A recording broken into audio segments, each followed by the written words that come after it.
Bab 2718, Pedang Ziksu. Dalam ruang hampa itu, kultivator pedang yang memakai jubah panjang berwarna hitam memandang ke arah depan dan terus berjalan. Dia tidak marah, sebaliknya merasa sangat bahagia. Beberapa saat kemudian, kultivator pedang itu menghilang dari tempat semula. Langit berbintang kembali tenang dan damai. Di sebuah dunia yang sudah hancur, seorang pria melihat belakangnya. Ada sebuah tongkat kebenaran berwarna emas setinggi ribuan meter di belakangnya. Orang ini adalah Walton Heng. Semua benda di dunia ini sudah diserap habis olehnya. Pada saat ini, Walton Heng mendadak berbalik badan. Ruang hampa di sana langsung terbuka dan terdengar suara keluar dari sana, "Selamat." Walton Heng tersenyum, "Terima kasih atas petunjuk darimu." Saat ini, energi hitam mendadak keluar dari ruang hampa. Walton Heng sedikit waspada, tapi dia tidak menghentikannya, malah membiarkan energi hitam masuk ke dalam tubuhnya. Beberapa saat kemudian, keseluruhan badannya mulai bergetar. Perlahan-lahan, muncul sebuah armor berwarna hitam di badannya. "Apa ini?" tanya Walton Heng yang sedang kebingungan. Suara itu berkata, "Armor iblis kuno. Kedepannya kalau kamu bertarung jarak dekat dengan warrior yang, armor ini akan membantumu." Walton Heng menganggukkan kepala dan tidak menolaknya. Pertarungan jarak dekat warrior yang sangat menakutkan, ditambah lagi pedang Valen yang ada di tangannya. Meski kekuatannya sekarang sudah meningkat cepat, dia juga tidak berani meremehkannya. "Pergilah," ujar suara itu. Walton Heng menganggukkan kepala, masuk ke dalam celah ruang hampa. Beberapa saat kemudian, celah ruang hampa itu kembali tertutup. Setelah Walton Heng pergi, dunia ini mulai hancur dan ambruk. Tanah eskatologi. Sebuah pedang di dalam gua gelap ini terus bergetar. Pedang Otu sedang menyerap semua energi tubuh berwarna hitam yang ada di sekitarnya. Pedang ini adalah pedang pemakaman maut. Pada saat ini, satu sosok bayangan masuk ke dalam gua. Sosok bayangan itu adalah penguasa gelap. Dia berkata, "Selamat yang mulia berhasil mencoba pedang." Mencoba pedang. Tujuan utama kali ini tanah eskatologi mencari warrior yang adalah demi mencoba pedang. Terdengar suara dari dalam pedang. Pedang Slater Langit bukan pedang takdir yang paling kuat, melainkan pedang menjalani kebenaran ini paling kuat. Di atasnya lagi masih ada 4 pedang bergabung menjadi satu. Tapi, pedang ini bisa menghancurkan pedang takdir. Walau sudah tidak berbeda jauh depan pedang menjalani kebenaran, tapi masih tidak cukup. Penguasa kegelapan berkata, "Yang mulia, kenapa tidak langsung membunuh warrior yang..." Semua orang tidak mengerti dengan hal ini. Karena sebelumnya, master ini sudah berhasil menekan warrior yang... Suara itu kembali terdengar, "Apa kalian masih tidak mengerti?" Penguasa kegelapan mengerutkan kening dan berkata, "Memohon yang mulia memberi petunjuk kepada kami." Suara itu berkata, "Sekarang ada 4 orang pilihan langit masih belum datang ke sini, kenapa? Karena mereka sedang menguji warrior yang. Kalau kita membunuh warrior yang, maka yang harus kita hadapi adalah mereka. Tapi sekarang warrior yang tidak mati, maka mereka tidak akan muncul. Ini sebuah kesempatan bagi kita, karena sekarang aku membutuhkan waktu." Penguasa kegelapan berkata, "Ternyata seperti ini." Suara itu kembali berkata, "Kali ini aku pergi mencarinya, hanya ingin memperlihatkan kehebatan pedangku ini. Tentu saja, pedang ini bisa menghancurkan pedang takdir. Kalau roh baik dan roh iblis bisa masuk ke dalam pedang ini dan menjadi roh pedang, maka kekuatan pedang ini akan meningkat pesat. Sayangnya..." Penguasa kegelapan menggelengkan kepala. Warrior yang sekarang hanya master yang ada di depannya turun tangan barulah bisa menekannya. Terutama sekarang warrior yang ada sekelompok orang membantunya. Sekelompok orang ini sangat hebat. Penguasa kegelapan seolah-olah teringat sesuatu dan berkata, "Jadi, sekarang apa yang harus kami lakukan?" "Meningkatkan kekuatan kalian."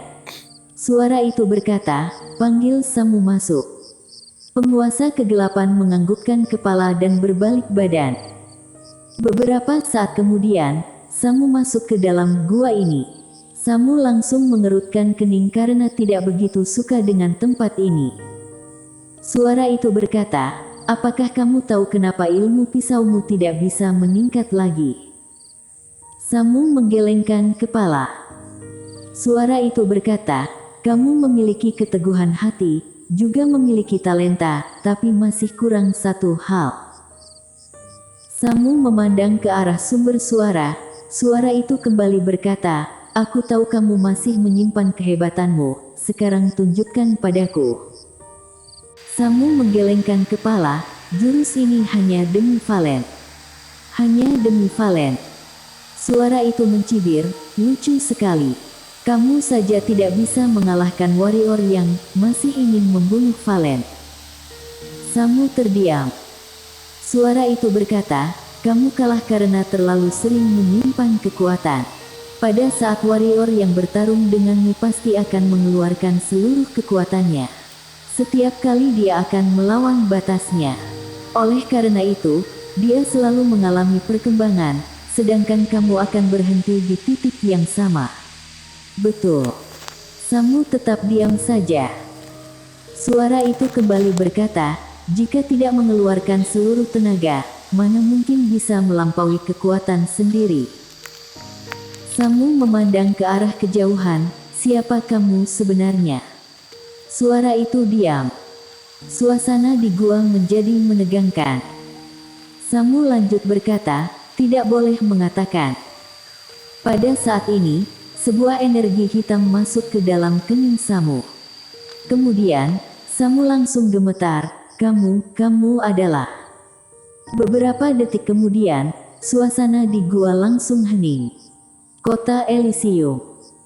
Kota Elysium adalah nama yang diberikan warrior yang kepada kota yang akan dibangun olehnya. Sekarang sudah dibangun sebuah istana di pusat kota, juga muncul istana-istana di sekitarnya.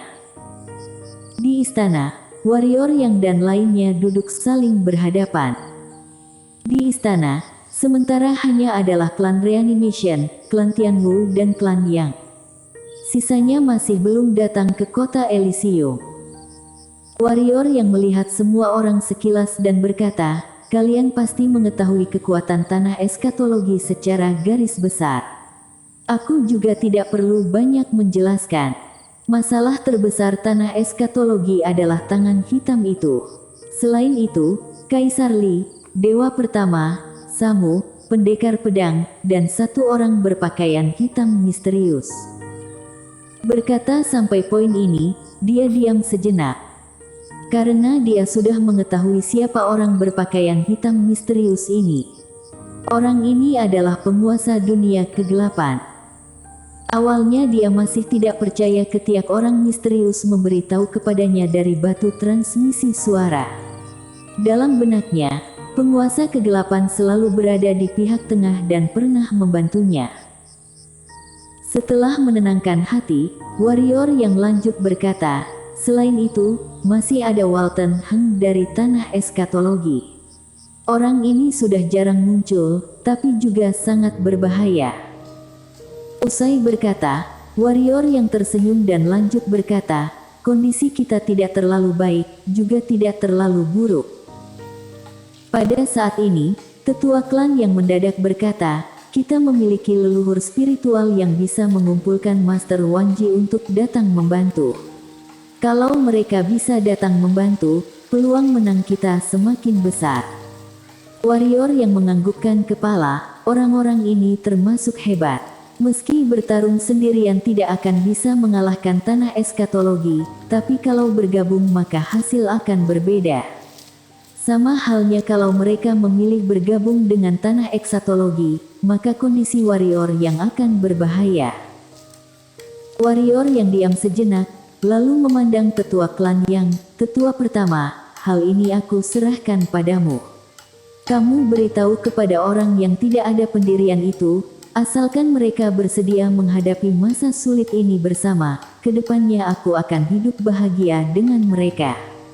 Tapi, kalau tidak ingin menghadapi masa sulit bersama dan hanya ingin hidup bahagia, suruh mereka jangan mimpi.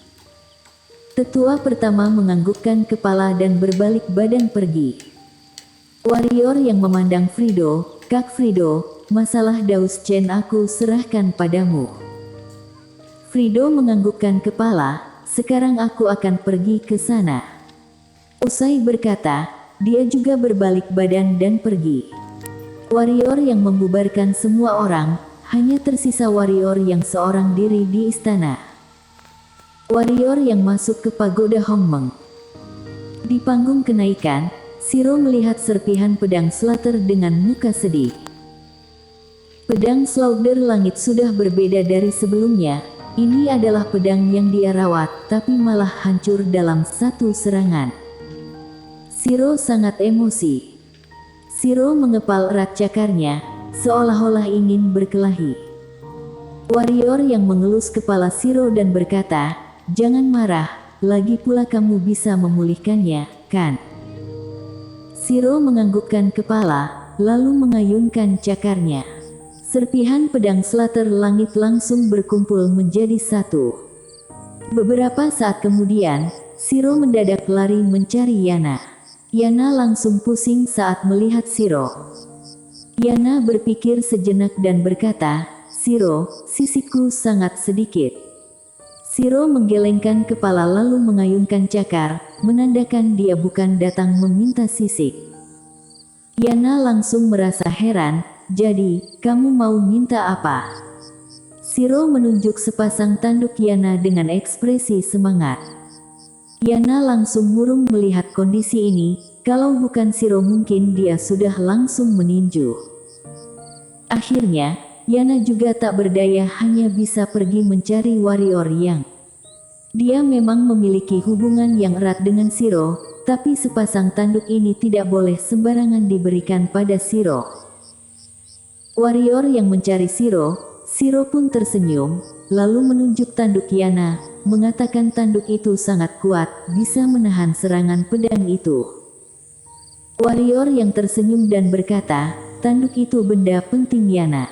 Jika dicabut, dia akan terluka, mengerti?" Shiro mengedipkan mata, lalu memandang Yana.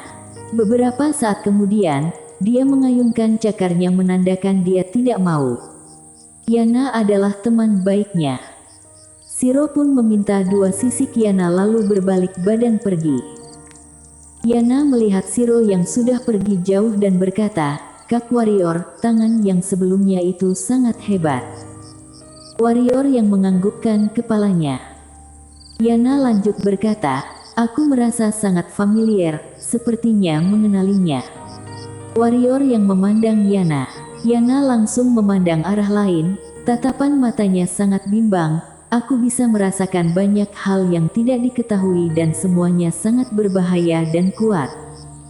Warrior yang memejamkan kedua matanya. Yana mengatakan kuat, pasti akan sangat kuat. Warrior yang tahu waktu yang ada sudah tidak banyak lagi. Setelah beberapa saat, warrior yang terbang ke panggung kenaikan. Saat ini, Shiro masih sedang memperbaiki pedang Slater Langit. Melihat Shiro yang sangat serius dan kelelahan, warrior yang seketika merasa sedih. Warrior yang berjalan mendekat dan menggendong Shiro lalu tersenyum, "Bocah kecil, kalau orang tidak hebat, pedang seberapa hebat juga tidak ada gunanya." Usai berkata, dia memandang pedang Slater Langit yang hampir selesai diperbaiki, "Bukan kamu yang lemah, tapi aku." Dia melambaikan tangan kanan, satu persatu pedang muncul di depannya. Pedang 5 elemen, pedang utama, pedang leluhur, pedang Slater Langit, pedang reanimation, pedang isolated. Melihat pedang-pedang ini, warrior yang mendadak tersenyum dan berkata, 2 hari ini, aku sudah berpikir banyak hal. Dari semua pedang ini, hanya pedang leluhur milikku, sisanya hasil pemberian dari orang lain. Mereka melambangkan ilmu pedang orang lain, bukanlah ilmu pedang diriku.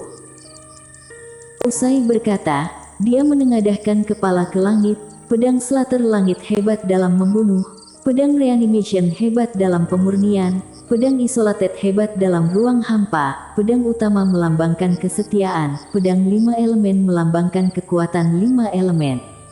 Pedang leluhur melambangkan keteguhan hati. Dunia sudah begitu kacau, aku ingin mendirikan dunia baru, apa kamu bersedia melupakan masa lalu, terus ikut denganku. Wush 1. Satu pedang mendadak masuk ke dalam kening warrior yang pedang leluhur. Sisa pedang lainnya tidak bergerak. Beberapa saat kemudian, warrior yang membuka lebar telapak tangannya. Pedang leluhur berwarna merah ada di telapak tangannya.